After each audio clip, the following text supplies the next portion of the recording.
कभी कोई निंदा चुगली आलोचना या किसी की बुराई नहीं की जाती।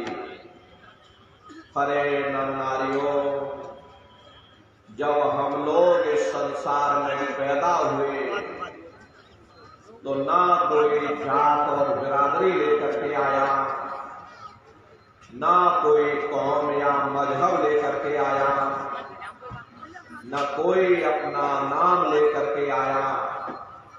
सिर्फ नंगे रोते हुए हम लोग इस संसार में पैदा हो गए।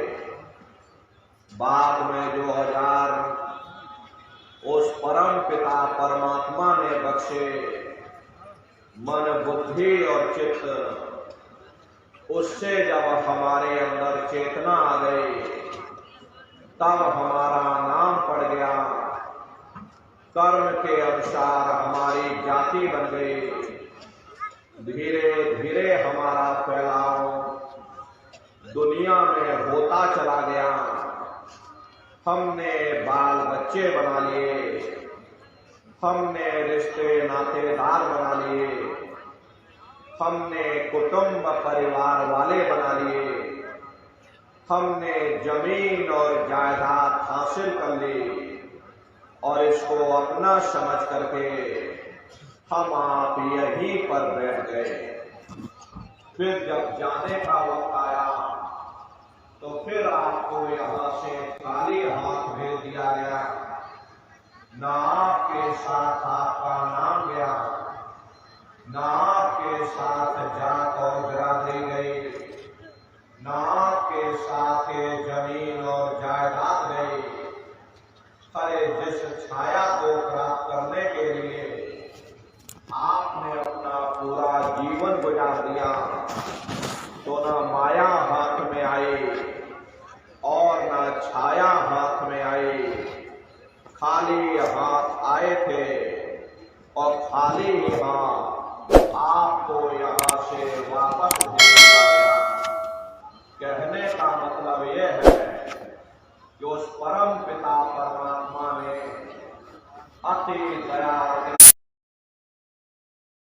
इस मनुष्य शरीर में बंद करता हो।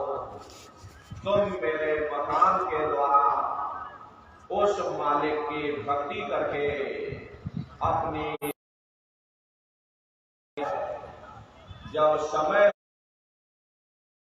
पूरा होगा मैं अपने सिपाहियों को भेजूंगा। उस समय पर तुम मेरे मकान को खाली कर देना। उस समय न जमीन जायदाद काम आएगी, न जात और बिरादरी काम आएगी। हरे मन को, बुद्धि को, चित्त को और जीवात्मा को निकाल करके इस शरीर से बाहर कर दिया जाएगा।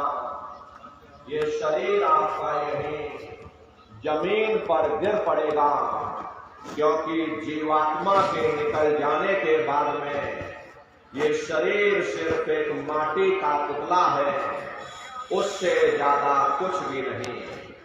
आप इस मिट्टी के पुतले को ले जाकर शमशान भूमि पर जला करके राख कर दोगे। अरे आपकी कौम, आपका मजहब, आपकी जात और बिरादरी, आपका ये नाम उसी शमशान भूमि पर जल करके राख हो जाएगा। जिस जात और बिरादरी के लिए हम लोग लड़ते और झगड़ते थे, जिस धन दौलत को पाने के लिए हमने आप में न जाने कितने बुरे खोटे कर्म किए, तो मौत के समय में ना ये जात बिरादरी काम आई, ना ये धन दौलत काम आया। सब कुछ हमारा यही छूट गया और जीवात्मा को ले जाकर ऊपर धर्मराज की कचहरी में पेश कर दिया गया। पलक झपकते ही तुम्हारे अच्छे बुरे कर्मों का हिसाब किताब हो जाएगा। धर्मराज तुमको सजा सुना देंगे, ले जाओ इनको फलाने नरक में डाल दो, क्योंकि मैंने इनको मौका दिया था मैंने इनको मनुष्य शरीर दिया था कि अब की बार गीता रामायण को पढ़ करके, उन धर्म पुस्तकों को पढ़ करके, किसी संत महात्मा की खोज करके, उनके बताए हुए रास्तों पर चल करके, उस मालिक की भक्ति करके अपनी जीवात्मा का कल्याण करा लेना। इस उद्देश्य के लिए मैंने इनको मनुष्य शरीर दिया था, लेकिन इन्होंने अपना उद्देश्य पूरा नहीं किया।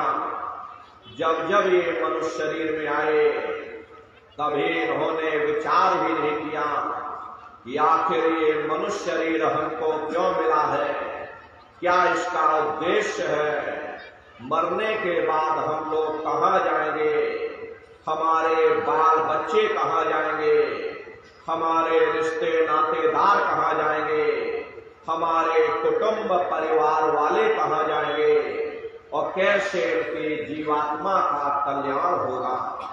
ये पराविद्या महात्माओं की पराविद्या है। हम आप इस जड़ संसार में फंस करके उस पराविद्या से अनभिज्ञ हो गए और अपने उद्देश्यों को भूल गए, अपने वादे को हम आप भूल गए। वो वादा जो हमने आपने माँ के गर्भ में किया था, जब माँ के गर्भ में हम आप उल्टे लटके हुए थे, सिर हमारा नीचे था, पैर हमारे ऊपर थे, उस समय परमात्मा से वादा किया कि हे परमात्मा, इस बार हमको मनुष्य शरीर दे दो, हम भजन करेंगे, भक्ति करेंगे, हम अपनी जीवात्मा का कल्याण करेंगे। लेकिन मनुष्य शरीर मिलने के बाद में ना आपने भजन किया, ना भक्ति की, बस माया की छाया में फंस करके इस मिथ्या जगत को अपना मान करके हम आप इसी में गोता खा रहे।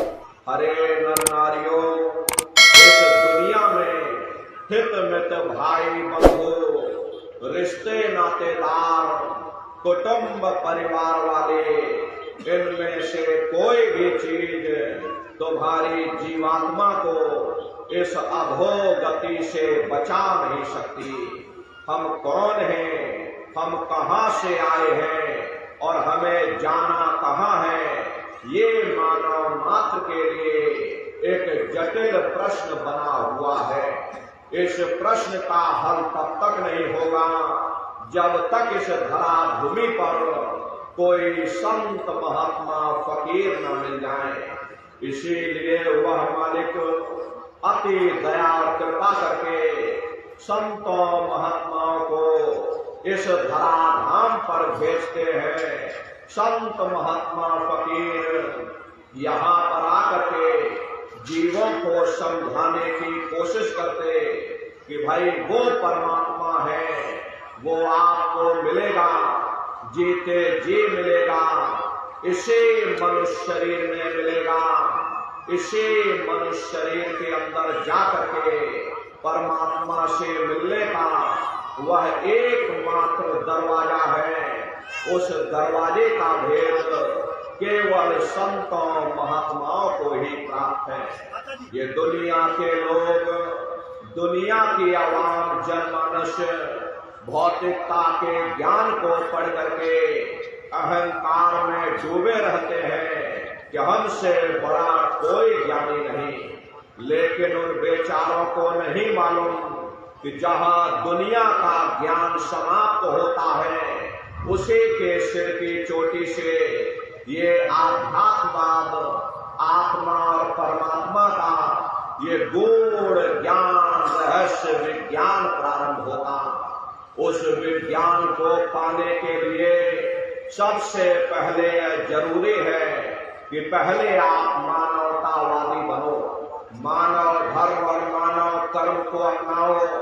हरे मानव धर्म क्या है कि इंसान इंसान के काम आवे, एक दूसरे की निस्वार्थ भाव से सेवा करे, सत्य, दया, हिंसा, परोपकार आदि गुणों को अपने जीवन में उतार करके और किसी संत महात्मा की खोज करके उनके बताए हुए रास्तों पर चल करके उस मालिक की भक्ति करके अपनी जीवात्मा का कल्याण करा ले, यही इंसान का सबसे बड़ा मानव धर्म है।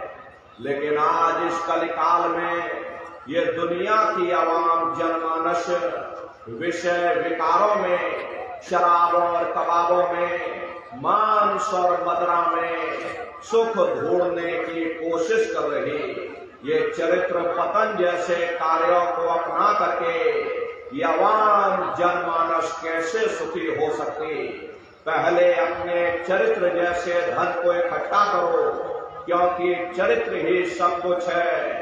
चरित्र ही मानव धर्म की पूंजी है। जो इंसान अपने इखलाक ईमान को बरकरार रखता, वही इंसान चरित्रवान है। ये दुनिया भर के रगड़े झगड़े, परे पिता पुत्र में लड़ाई, आदमी औरत में लड़ाई, घर परिवार में लड़ाई, समाज में लड़ाई, जातियों में लड़ाई, मुल्क में लड़ाई, अरे नारियों, ये इंसानों का काम नहीं, ये हैवानों का काम है। इसलिए पहले आप इंसान बनो, चरित्रवान बनो, महात्माओं के समीप आओ। वे जो दया का प्रसाद दें, उसे खुशी खुशी लेकर के अपने निज घर को जाओ, जहां न फिर जन्मना है और ना ही फिर मरना। इसीलिए हमारे गुरु महाराज परम संत बाबा जय गुरुदेव जी महाराज ने आवाम जनमानस के बीच में ये आवाज लगाई है कि इंसानों, तुम अपने दीन ईमान पर वापस आ जाओ और जिस्मानी मंदिर में बैठ करके भगवान का सच्चा भजन करो, जिससे तुम्हारी जीवात्मा नरकों में जाने से बच जाए।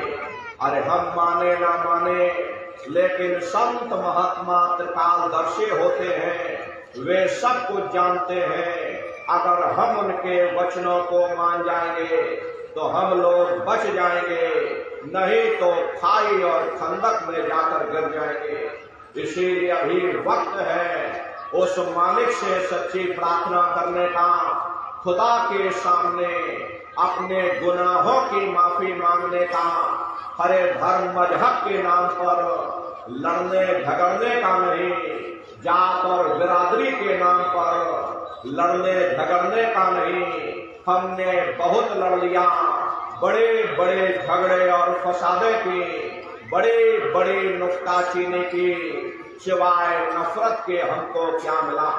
नफरत की ऐसी ज्वाला जली जिसमें घर जल गया, परिवार जल गया, समाज जल गई, जातियां जल गई, अब सारा देश जल उठा। इसीलिए सारी मानवता बहुत थक गई। हर कोई ऐसी छांव चाहता है जहां उसे ठंडक मिले, शांति और सुकून मिले। ये सब वही मिल सकते हैं जहां शांति के संदेश होते, सुकून के संदेश होते, मानव धर्म और मानव कर्म के संदेश होते। और ये संदेश केवल संत महात्मा फकीर देते हैं, जो समदर्शी होते हैं, जो समस्त जीवों के अंदर उस प्रभु के अंश को देखते। ऐसे समदर्शी उन महात्माओं की खोज करो। ये मत देखना कि महात्मा के जाति के हैं, महात्मा किस बिरादरी के हैं। हरे जातियां कर्म के अनुसार बनाई गई, जन्म के अनुसार नहीं। मनुष्य की एक ही जाति है, वो है मानव जाति। और इसी मानव जामे में बैठ करके हमें उस मालिक की भक्ति करनी है। हरे नर नारियों, सुपच जात के भंगी थे, रैदास जी जात के हरजन थे, मीराबाई जात की छत्राणी थी। अगर वे सब उस मालिक को प्राप्त कर सकते हैं तो आप भी उस मालिक को प्राप्त कर सकते हो। लेकिन बगैर महात्माओं के, बगैर मुर्शिद के कोई भी जीव इस संसार समुद्र से ना कोई पार हुआ, और ना ही कोई हो सकता। ये समुद्र ऐसा है जिसके न इस किनारे का पता न उस किनारे का पता कोई नहीं जान सकता। ये दुनिया कब बनी, कितनी बार प्रलय और महाप्रलय हो गए, लेकिन इतना जरूर मालूम है कि जिस दिन से दुनिया बनी है हम लोग यहीं पर भटका खा रहे। अगर इधर से हवा चली तो नैया हमारी उधर चली गई, और अगर उधर से हवा चल गई तो हमारी नैया डगमगाते हुए इधर चली गई। न जाने कितने युग और कल्प बीत गए, लेकिन हमारी ये नैया आज तक इस भव सागर से किनारे नहीं लगी। इसलिए नरनारियों, सौभाग्य से वक्त का इतना बड़ा वरदान आपको मिला, ये मानव तन आपको मिल गया।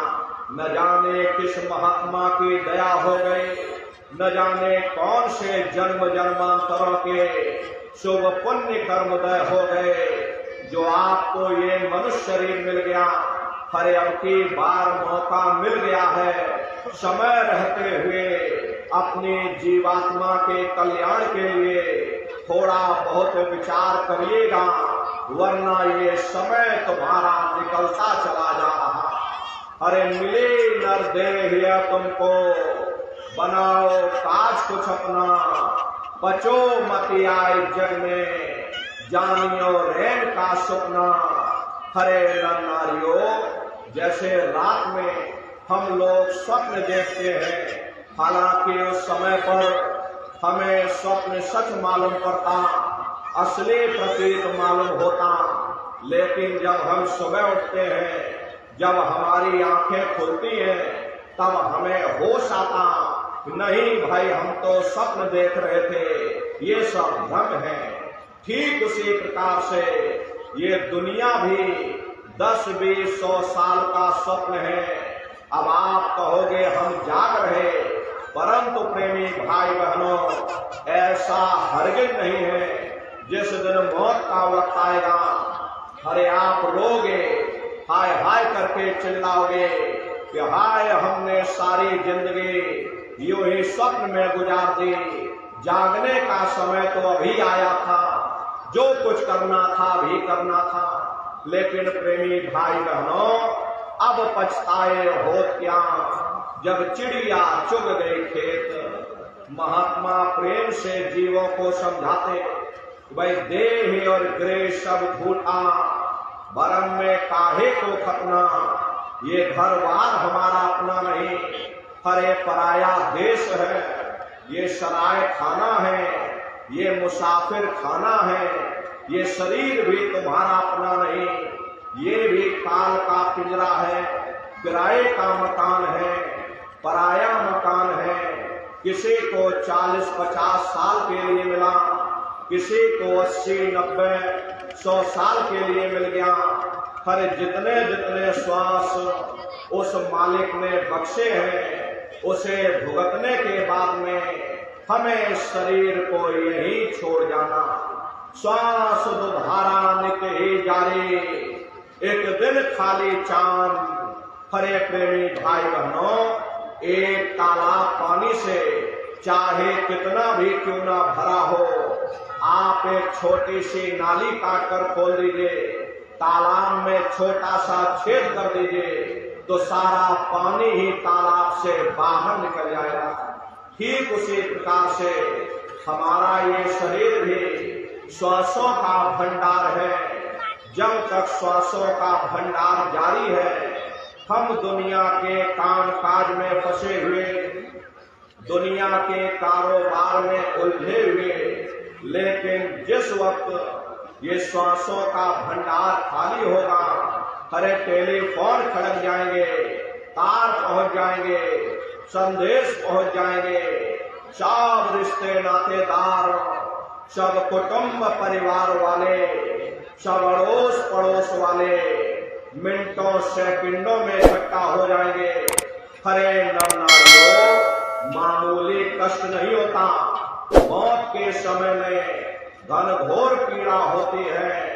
सहजो बाई ने उस पीड़ा को बयान किया कि सहजो मौत आइया, अंगे अंग दिया तोड़, और हिया जरे छाती फटे, उठे पीर घन घोर। गुरु महाराज सत्संग में फरमाते थे कि जैसे 1,00,000 बिच्छू एक साथ हमारे जिस्म पर डंक मारे, उससे भी लाखों करोड़ों गुना ज्यादा मौत के समय में दर्द होता है। जब मृत्यु आती है तो किस तरह से प्राण निकलते, प्राणों के निकलने की क्या प्रक्रिया होती है, जरा उसे भी आप लोग समझ लीजिए। देखो प्रेमी भाई बहनों, जैसे संसार में महाप्रलय आती, महाप्रलय के समय क्या होता, सबसे पहले पूरी पृथ्वी ढह जाती। ये पृथ्वी पानी में घुल करके पानी बन जाती है। मानो सृष्टि की प्रलय एक बड़ी कयामत है और शरीर की प्रलय एक छोटी कयामत है। तो जैसे ही मौत आती है, सबसे पहले गुदा चक्र टूटता है। सिमटत भास श्वास उठ जावे, प्राण पति जब सिमट समावे, उस समय हमारी श्वासें रुक जाती, शरीर की चेतना पीछे सिमटने लगती। तो सबसे पहले गुदा चक्र ही टूटता, क्योंकि गुदा चक्र में पृथ्वी का वास होता। गुदा चक्र टूट करके ऊपर इंद्रिय चक्र में समा जाता। इंद्रिय चक्र में जल का वास होता, यानी जल ने पृथ्वी को घोल दिया। फिर जब इंद्रिय चक्र टूटेगा, ऊपर नाभि चक्र में समा जाएगा। नाभि चक्र में अग्नि का वास होता, यानी अग्नि ने फिर जल को सुखा दिया। ये नीचे से सिमटाव होता है। फिर जब ये नाभि चक्र टूटेगा तो हृदय चक्र में समा जाएगा। हृदय चक्र में वायु का वास होता, यानी वायु ने अग्नि को अपने में समाहित कर लिया और इस तरह से वायु आकाश में उड़ गई। जब यह कर्म कलाई उपजावे, बुद्धि सुरत की आन दबावे, जब यह जीवात्मा पांचों तत्वों को लांग करके जल पृथ्वी अग्नि वायु आकाश पांचों तत्वों को लांग करके ऊपर आती है, तो काल दाढ़ में आन दबानी, और जब ढरके नैनन से पानी, जब काल अपनी दाढ़ में दबाता, उस समय नेत्रों से पानी आती, सब रिश्ते नातेदार खड़े रह जाएंगे, डॉक्टर वैद्य हकीम सब आपको घेरे रह जाएंगे, लेकिन आप अपनी पीड़ा को उस समय अपने मुख से बयान नहीं कर पाओगे। सिर्फ आपके नेत्रों से अश्रु टपकेंगे। हरे अमदूत आते हैं, प्राणों की डोरे को तोड़ देते और जीवात्मा को खींच करके इस शरीर से बाहर कर दिया जाता। जैसे ही जीवात्मा शरीर से अलग हुई, ये शरीर आपका मिट्टी हो जाता। फिर इस मट्टी को एक रात अपने घर में कोई रखने को तैयार नहीं होता। हर आपकी